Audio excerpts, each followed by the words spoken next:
Hello and welcome to Wrestler Spotlight. I'm the Maritime Warrior, and today we bring you one of the most colorful characters in the history of the WWF, Papa Shango. The man who portrayed Papa Shango, Charles Wright, had a tryout match in 1991 wrestling under the name Sir Charles. He would then be given the voodoo doctor gimmick Papa Shango, and he would make his TV debut on February 8th, defeating Dale Wolf on an episode of Superstars. He would continue his winning ways against enhancement talent leading into WrestleMania 8. He would not have a match at WrestleMania 8, but would be involved in the main event. He would come out to help Sid Justice beat down Hulk Hogan, but then out of nowhere, the Ultimate Warrior would make his return to the WWF. The Ultimate Warrior rivalry is what Papa Shango would be remembered for. Just days after WrestleMania 8, the Ultimate Warrior and Papa Shango would have their first match in a dark match. It would be won by the Ultimate Warrior. Later that month, the WWF would have a tour of Europe. This was the European Rampage Tour, and Papa Shango would rack up some wins over El Matador Tito Santana and Hacksaw Jim Duggan. While feuding with the Ultimate Warrior, Papa Shango would start using some black magic. He would do such things as making a wrestler's feet catch fire and another wrestler's hands catch fire. And every time some black magic was done, some black goo would appear on the victim.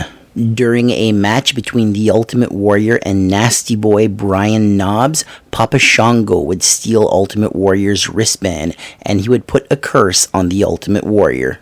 After beating Brian Knobbs, the Ultimate Warrior was celebrating with Papa Shango in the entranceway, and all of a sudden, the Ultimate Warrior started to clutch his stomach. He was taken to the back, and as doctors were working on the Ultimate Warrior, he started vomiting everywhere. This was the curse of Papa Shango. The following week, the Ultimate Warrior was getting interviewed by Mean Gene Okerlund, and mid-promo, the black goo started to pour out of the Ultimate Warrior's head. Another curse by Papa Shango.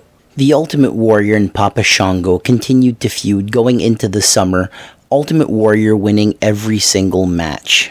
The feud would officially come to an end when the Ultimate Warrior would start feuding with WWF World Heavyweight Champion Macho Man Randy Savage. After the Ultimate Warrior feud, Papa Shango would face big names like The Undertaker, Bret the Hitman Hart, Macho Man Randy Savage, and Crush, losing all the matches. He would even team up with Skinner on another European Rampage tour to challenge the natural disasters, Earthquake and Typhoon. They would not win the belts, but that was his first title match.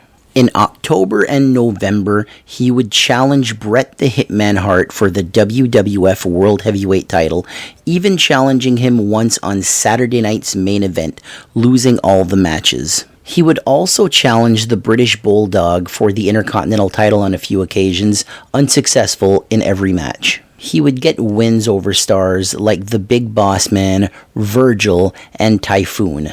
Papa Shango would start working for the USWA as a partnership with the WWF had been formed.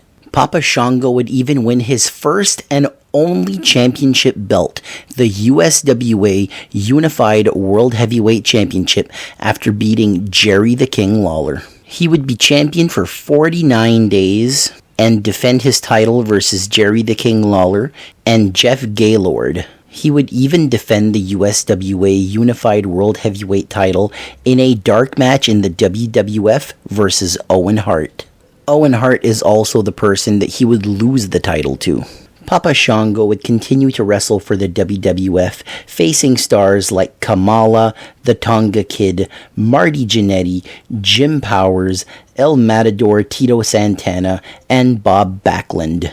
Papa Shango would disappear from the WWF in October of 1993. He would never return to the WWF as Papa Shango, but he would wrestle under the name Kama Mustafa, The Godfather, and The Good Father in the mid to late 90s and the 2000s. In 1997, Papa Shango was set to return to the WWF and feud with The Undertaker. He would have an updated look, but it was not to be.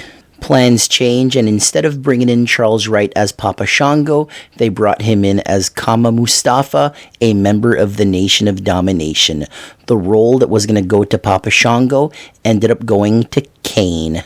And that's the story of Papa Shango. Thank you all for listening. I will see you next week.